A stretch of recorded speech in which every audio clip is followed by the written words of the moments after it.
Hey, happy middle of December. Welcome to the Because I Can live podcast.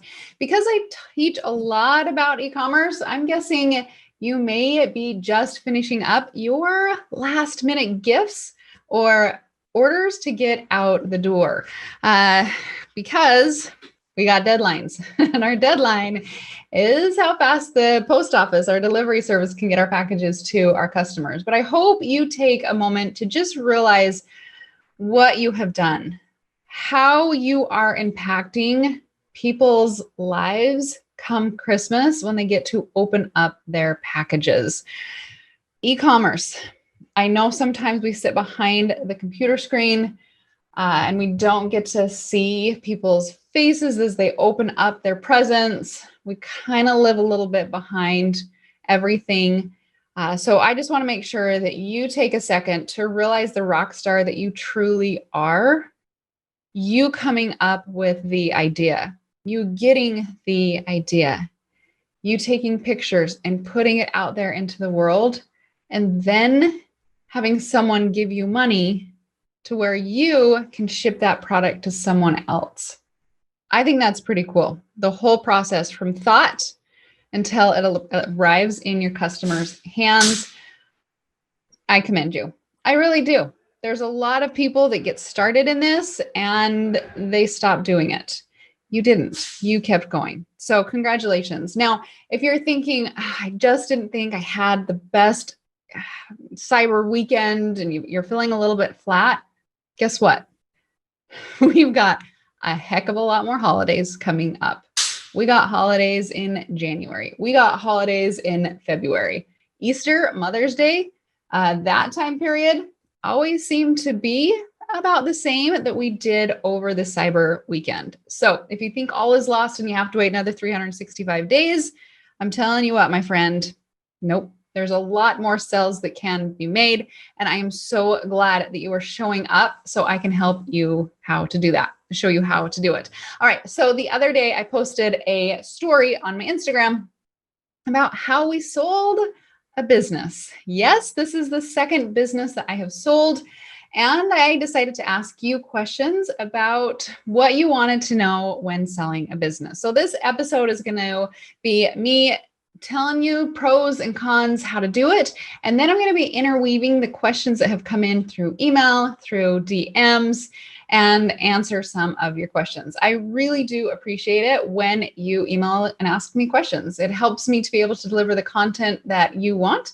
And with this episode, help you to prep a business for you be able to sell it one day. Because I'll tell you what, when you sign a business and the ink dries and that money lands in your bank account, it's a good feeling. Not gonna lie, it is a really good feeling. So if you want to sell your business, if you've thought about selling your business, this podcast episode is for you.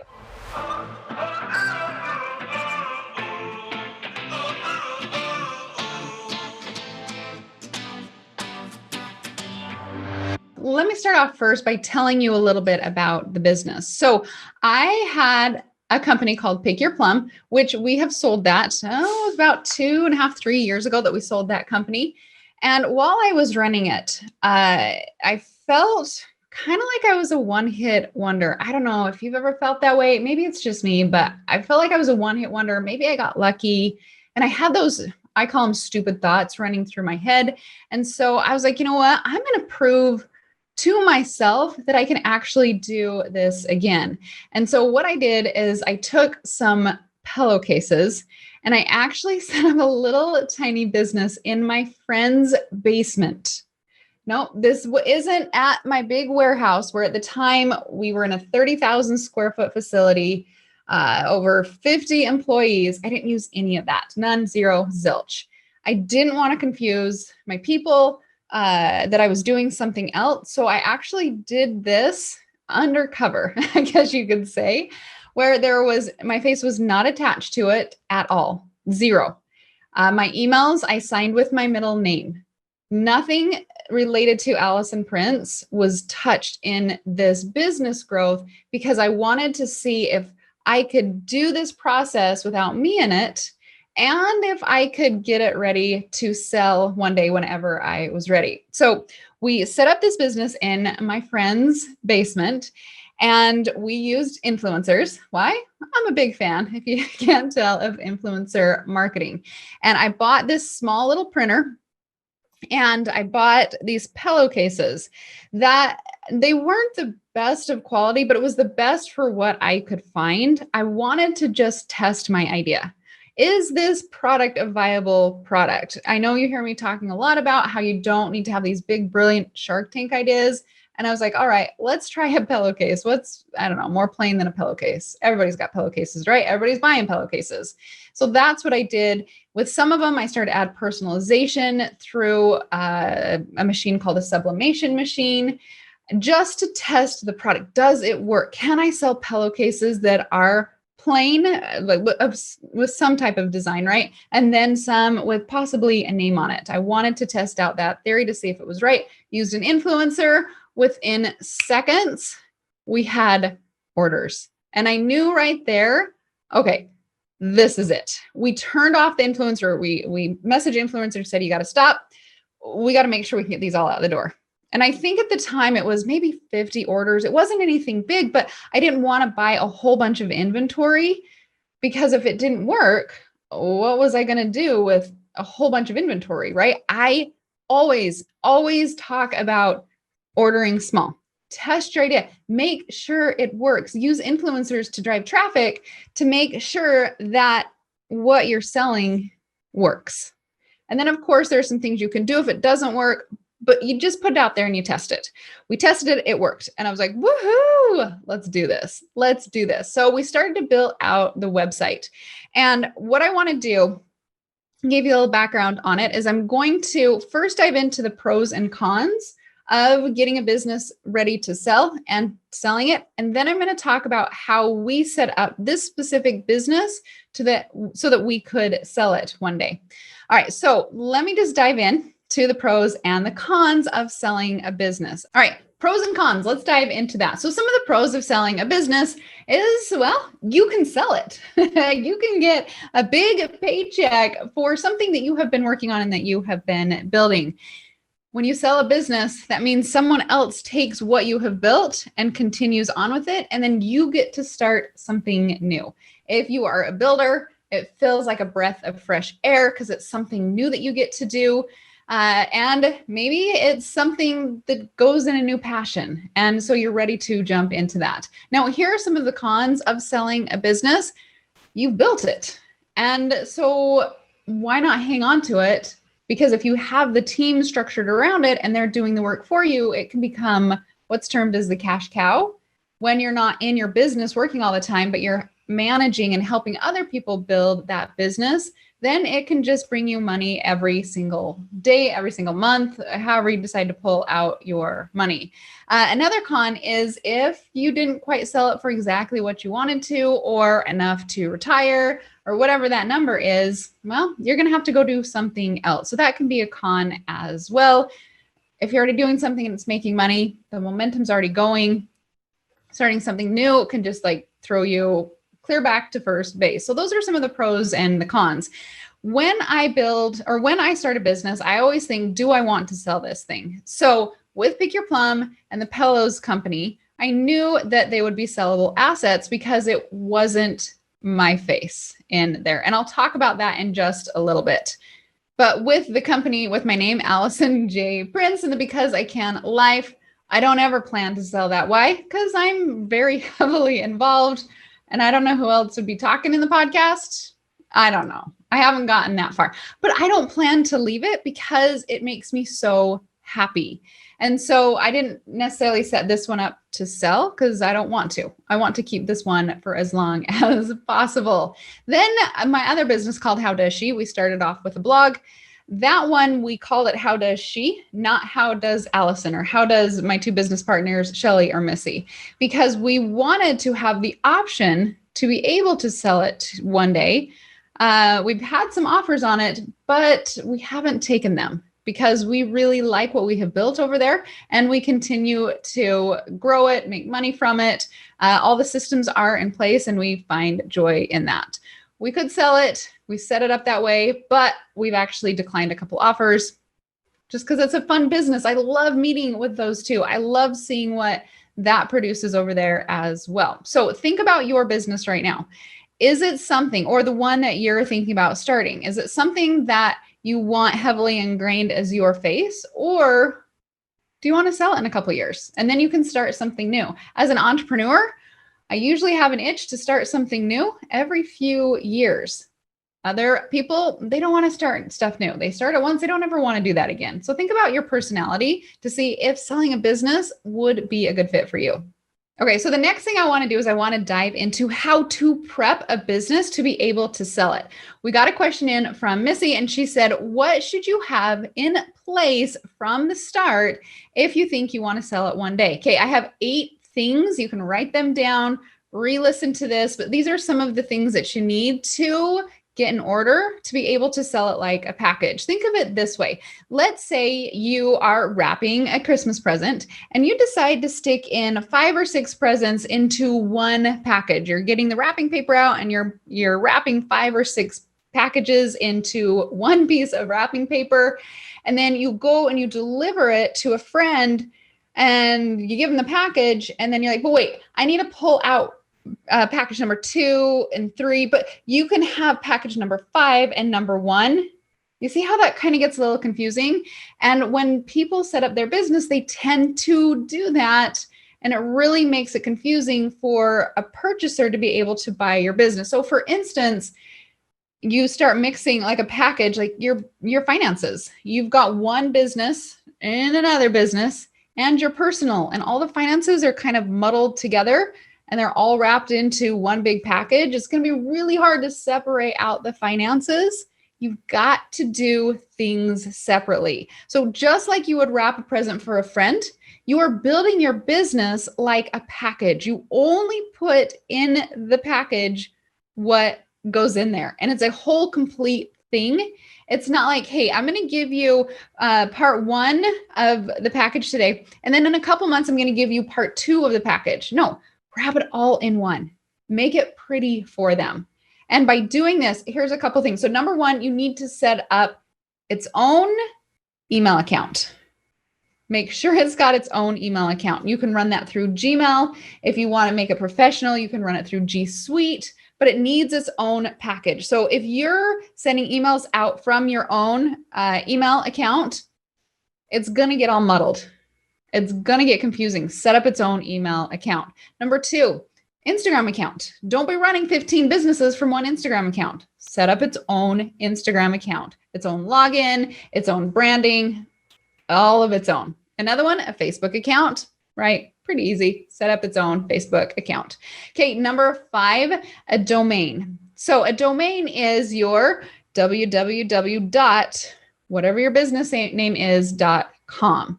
If you are using subdomains or rerouting things, that's going to get pretty confusing. Now, most of the time people, to be able to do subdomains and reroute things, that takes a little bit of YouTubing and Googling and searching and stuff like that. So for the most part, people won't have that.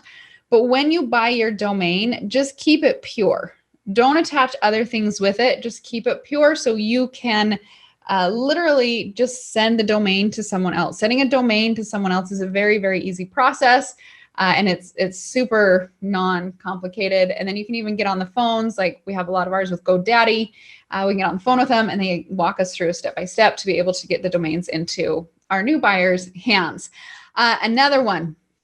Oh, I mentioned this in the beginning. Please keep your bank accounts separate. And you should be doing this anyway in your own business. If you don't have your businesses separated by bank accounts right now, personal, or if you've got multiple businesses, I want you to take this holiday season and do that. This is your challenge right now to separate things out. Get your own credit card for its own business. Keep your personal credit cards away from your business credit cards. You will thank me later, and then your accountant, they're going to give you a big old kiss on your forehead because it is so much easier and cleaner all the way around. So I'm going to challenge you, if you don't have your separate accounts, to make sure you do that. Okay, another one. If you want to sell your business, do less of your face. Instead of you becoming the expert or the one selling everything, start telling more of your customer stories, right? Think about, I don't know, a big business. Taco Bell just popped into my head. I have no clue who runs Taco Bell, but yet I constantly am seeing their ads, seeing their customers' testimonies, because they have made the taco their app, or their the thing that people focus on. It's not a person. It's the product that people focus on. So if you are selling your business, how can you tell more of your customer story instead of your story? Blend that in more so you don't have to be the face of your brand. And then even on social media, you don't have to be the face of your brand if you don't want to. Sure, Instagram stories and Instagram lives are great, but have you ever seen on YouTube the people that just use their hands to unbox things? Or we've got Buzz Food. What is that one? Tasty.com on Facebook. They don't show any faces. They just put the camera up above and then they film what's going on. They have some instructions or whatever it is, and they have built a brand around that. So if you don't want to build your face, don't. You really don't have to. I just proved it with this company, and there's a bajillion others out there that have no face to the company, and that's just fine. That's just fine. All right. The seventh thing I recommend is you have its own LLC. Now, LLC and an EIN. EIN is kind of like the social security number of your business. And then the LLC is the business structure of what it is. That's going to be the thing, like the big bow that ties it all together. If you've got a whole bunch of different businesses under that LLC, through something called a DBA, doing business as, it's going to get really foggy, muddled, confusing. So just keep it pure. just keep it pure. Keep it to where it is one package. So if you've got the name of your business, and then let's say one day you hate the name of your business, and so you decided to call it something else, that's called a DBA. And that's great. You can sell that just fine.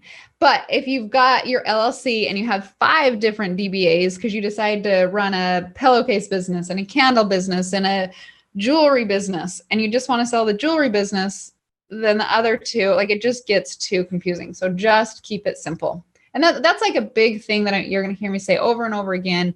You want to keep it simple. And then number 8, what I really recommend is make sure you're tracking your sales throughout the growth of your business. So month 1, month 2, month 3, make sure you have those financials pretty clear so that the future buyer can see the potential of what they're buying into. All right. So now that you know how to prep it, simple on its own thing. The next question I got in was from Jennifer, and says, okay, now that you've got this business, it's starting to make revenue, where would you even sell it? That's a big question, right? You have this beautiful package, but who is going to buy it? So here are some of the places that I recommend. Number 1, you can get a sales broker. Yeah, someone just like a realtor who sells your house. There are brokers out there that will sell your business. Now, average, it's kind of like a Wild West out there for the commission that they take, but we did get one at one point in our business, and it was 10% of the total sales.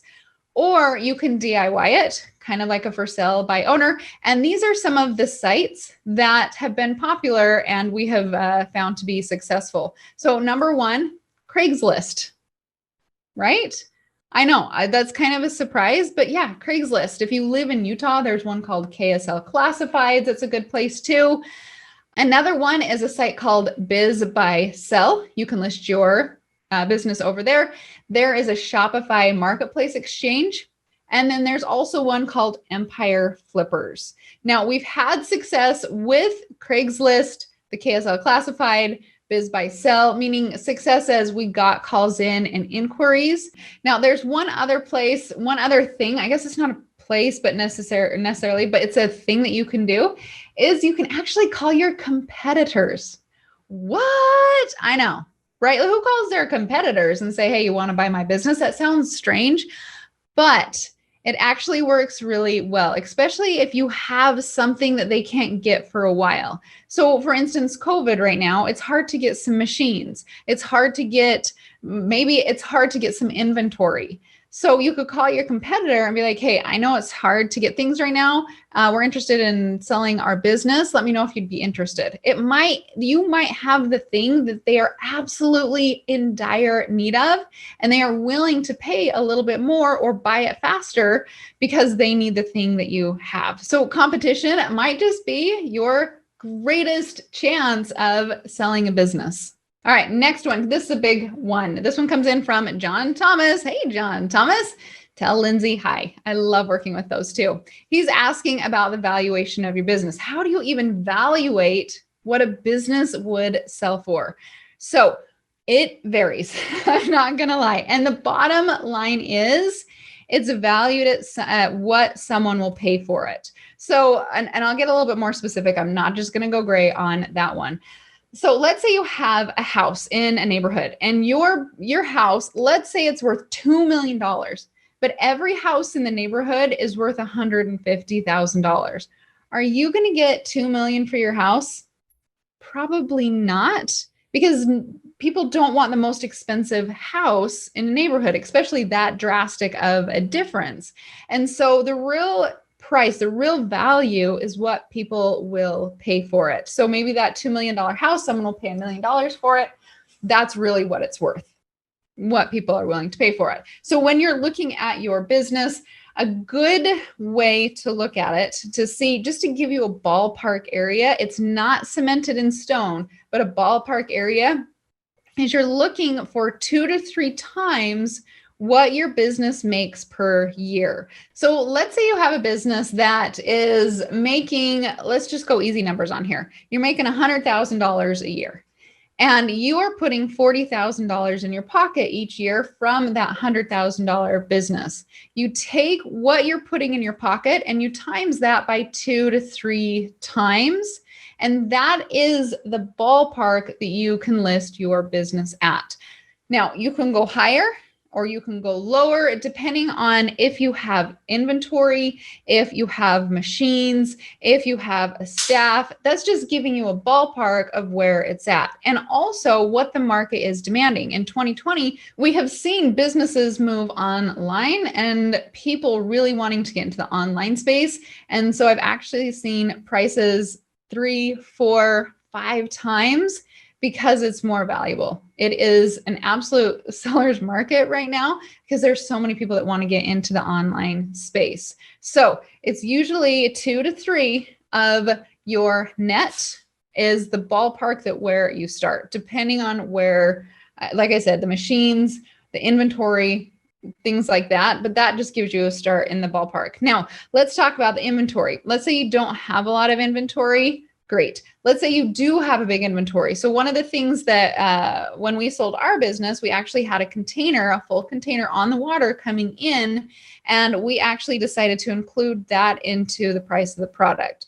But I've heard of other people where they're like, all right, here's inventory coming in. We need you to pay for that. And the businesses are like, great, that's fine too. So just make sure you have that piece worked out so that all things are clear. So 2 to 3 times is the starting ballpark right there. Now, I will tell you this right now. If you've got disorganized financials, if you've got that gift and there's 5 different gifts inside of it and you're picking and choosing all that kind of stuff, your valuation will tank. I'm big time.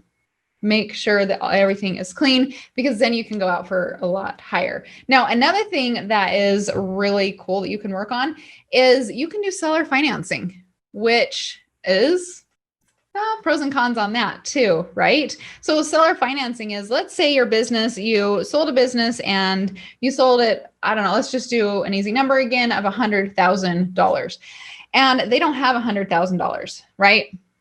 What you can do is say, okay, I want 50% down, and then I want you to pay me $5,000 a month until that you've completed your loan. So you can do something like that, more buyer's finances, which will get you a buyer quicker, but there's also a bigger risk of them not being able to pay on the loan if they can't run a business. So keep that in mind. I have done buyer's financing and have been very happy with it with a couple of my businesses, both e-commerce businesses. And I like getting paychecks every single month. I sold to amazing people. I know they're going to pay me. So I'm not really concerned about it. If you do buyers financing, make sure you're selling to someone that you trust. And I always think it's so much better to do business with someone that's good and have a really crappy contract versus someone that's really crappy and a really good contract, right? Look for good people because I want to be my buyers' biggest cheerleaders. I want them to succeed. I want that business to keep going. I want them to make a lot of money. And so it's a big plus when you can become friends with the buyers. Now with this part, I wanted to help you maximize the offer that you get. Let's get you as much as we can out of your business, right? You've grown it from birth. Well, let's let you run with it. So here are a couple tips to help you maximize your offer that you get for your business. Number one is your performance and the potential of the performance. Now, is that set in stone? No. If you're saying, okay, we're going to double year after year after year after year, oh, that's not really how business works. So when you look at your performance, they're going to look at your past, what you've done. If you've doubled for the last 5 years, then yeah, then they can project the next 5 years could possibly double. But if you are only growing 10% each year, and then for some reason this year you decide to start doubling it, it doesn't make that much sense. And so the future projections really depend on your past of what you have done. Another thing, they look at the future possibilities. Are you on all the marketplaces? Are you working with tons of influencers? Are you using Facebook ads? If you're only in one area and you're like, oh, and you can grow here, here, here, and here, that gives a lot more possibility for them to be able to grow. They're going to look at that. Another one is how organized your business is. Yes, your finances, your systems, if you've got staff to help carry out, that's a big thing right there. Get your stuff organized. Use Trello. Use Google Documents. Use something to get it all organized. I highly recommend Trello and Google Docs. Those are my favorite things. Absolutely. Love it, love it, love it. Okay, another one is the level of owner involvement. The more you're involved, the less it's going to be worth, because once you step away from the business, someone else is going to have to replace it. People are going to have to get to know them. But if you can start pulling your face out of it and you're not the one leading it, it's going to be worth more because that future buyer can just keep things going and the sales can stay and even grow. The next one, this is a huge one for me because it impacted me a ton when I sold my business. Emails. If your email list is tiny, you're probably going to get a smaller return. If your list is big, now I'm going to put a little asterisk by that, big, and they engage. Do they open their emails? Do they buy from the emails? It's one thing to have a huge list that nobody even responds to. Like, I'm not talking about that list. I'm talking about an engaged email list. You can get a much higher, so much higher value for a strong email list. You hear me talk about it all the time. Emails are like your ATM. It's your ATM when you sell your business as well. Make sure you have that strong email. All right, we have covered so much. We've talked about pros and cons, how to prep it, where to list it, financials, what you can ask for, getting a higher valuation. Now, this is the last section that I'll talk about before I get into a couple more of the questions that came in on social media. But if you're writing this down, I want you to put a big asterisk, a big star, highlight the heck out of it, because these are, I believe, 3 things that you absolutely need with every business sell. Number 1, you need a lawyer, a lawyer up. The wording is confusing. Things you might not understand. Get a lawyer. Lawyers can help uncomplicate things.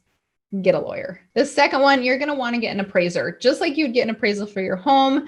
If you're going to buy a business or someone is buying your business, get an appraiser. Yes, there are business appraisers out there, and they can help you to make that decision for both of you, the buyer and the seller, 1000% to be confident in that purchase price. And then the third thing, this isn't mandatory, but this is something that I believe in heavily, and I think you should look into it as well, is I think you should add in some training hours. So it's not just like, here's the key to the business, good luck. It's here's the key to the business, and I believe in you, and I want you to be successful. So I'm going to donate X amount of hours. Maybe it's 10, maybe it's 20, but to help them get familiar with all the processes so that they can be successful in their business. So I'd write that in the contract, and then it will help from them calling you for the next 5 years, asking for business advice. When you're like, I got 10 hours for you, or, oh, I got 20 hours for you. Anything past then my rate is $100 an hour, $20 an hour. I don't know, whatever it is. So that they're not creeping in on your beautiful, precious time that you have, but yet you're still helping them to get the business running, growing, and becoming successful. And a couple other questions that I want to dive into that came in from you. You're so great. Thanks for writing in these questions. This one came in from Brooke. Do you sell any secrets to the business, like the supplier and the manufacturer? So when we sold our companies, did we give all of our suppliers and manufacturer information to that business? Heck yes. Heck yes, because I want that business to be successful. Can I have them sign like an agreement so they don't go tell everybody? Sure, I can do that. But I'm giving them this baby that I've built, and now it's grown into, depending on what stage you're in your business, I want them to be successful. I want them to do well. I want to be able to say, yeah, that, like, I love being able to say, yeah, those are my businesses. I sold them and they're doing great now. Like that's a fun thing. You want people to be successful. So Brooke, yes, give them everything that they need to be successful. Okay, Sam says, how much does your business need to be worth for someone to buy it? So Sam, that's such a great question. It can be anywhere. It can be a couple hundred to millions and millions of dollars. It is what you're comfortable with and what other people are comfortable with buying. I've worked with a gal who in the 0 to 100K, she decided to sell her business. She was making around $2,000 a year from it and decided to sell it for around $5,000. She was super happy with that. The buyer was happy. She was happy. It was great. So it really doesn't matter. People are looking for all sorts of businesses. Some want smaller businesses that are started, that are just making some revenue. And then other people are wanting big, huge businesses that they can keep growing, adding inventory, adding staff to take it to that next level. Okay, this next one came in from RV. How much time was it between when you started and you sold the business? So with the pillows business, it was around 5 or 6 years. I'm sure we could have sold it faster, but I liked it. It was fine hanging on to it. I had it in such a system where I only ran it a couple hours a week, and so I didn't mind it. Why did we sell it now? It's because the opportunity was really good, and I like looking for opportunities. And then I'm an entrepreneur, so I'm excited to start something new. Am I going to stop e-commerce? Heck no. I don't know how to. I want to keep going because I have so much fun with it. I've got some ideas in my head right now that we're actually executing on. And, of course, I'll share everything with you because that's what I do. But yeah, we sold it because the opportunity was right. And then the last one that's coming in, is it possible to stay anonymous to the buyers? You'll have to ask a lawyer with that one. I think when you sign your documents at the end of the day, just like a house, you got to put your name on it, right? There's got to be a name associated with it somehow. So I think if you want to go through a broker, they could keep you anonymous, just like a house, until the very last day when people are signing the papers. But to be 100% anonymous, probably not, because your name's going to have to be associated with it somehow. Well, that was fun. Diving into a podcast episode on how to sell a business. I hope that gave you some insight and got you thinking about if you wanted to sell a business or not. So before we depart, let's go over the top 10 takeaways. I'm going to start with number 10 and then work it on down to number 1. All right, number 10. Do you really want to sell? Think about it. Is this something that you want to run the rest of your life and to have it as your cash cow? Or is it something that you want to build, sell it, make a lot of money from it, and then retire? And if you retire, what are you going to do? I don't know. If you like your business, keep running it. Number 9 kind of leads into that. Maybe you want to sell it so you can start something new. Maybe you're just so sick and tired of what you do in your business that you are ready for a clean break. Go ahead and sell it. Number 8. If you have an active email list, the valuation, AKA the cha-chings in your business, can go a lot higher. Number 7, Yeah, I gave you a whole list of places where you could list it, but one place that's not listed is calling your competitors. I've heard and seen a lot of action with that. Number 6, when you get started, start small and test.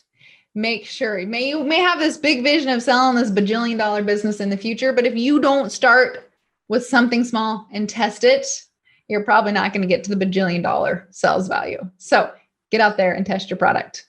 Number 5, if you don't want to have your face smeared all over the internet, you don't have to. A beautiful part about e-commerce is that you can hide behind your computer and let your product be the face of your brand if you want to. Now, if you want to be the face, great. But if you don't want to be, there's a way, my friend. There is a way. Number 4, get a lawyer, get an appraisal, and make sure that you write down how many hours that you are going to give to help train the new people. Get it all in writing. Number 3, you're going to sell it for what people will pay for it. And that's usually between 2 to 3. Lately, I'm seeing the 4 to 5s. So if you got a business to sell, might not be a bad time. Hello, 2020. Great opportunities are happening in the e-commerce online space right now. The second one on our countdown to number 1, whether you're about to sell your business or not sell your business, please, for the love of all loveliness, make sure you have separate bank accounts. And then number 1, I feel like we need a drum roll. Make sure you package your business so that you can hand one beautiful package off to someone and it's not messy. The more clean it is, the higher money that you're going to get, which you deserve because you took the extra time to make it clear and so that someone else can run it. Selling a business has been so fun for me. Keeping businesses have been so fun for me. I've done both. I will continue to do both. It's just, what do you want? Think about it. What do you want to do? If it interests you, go down the path. Try it out. If it doesn't interest you, don't go down the path. Easy as that, right? All right. I hope you like this episode. A little bit different, more real life, tangible stuff happening right before our eyes as I do live the e-commerce life. I love it. And I'm so grateful I get to share it with you. If you have any questions, email us, direct message us. We want you to be successful in your business. We want you to get a high valuation. We want you to get your bank account numbers up. Why? Because we know you're going to do good things. I know you're going to do good things with the money. You do. That's who you are. You're a beautiful soul. I'm grateful for you. Thank you for listening to this podcast. I'll talk to you next week.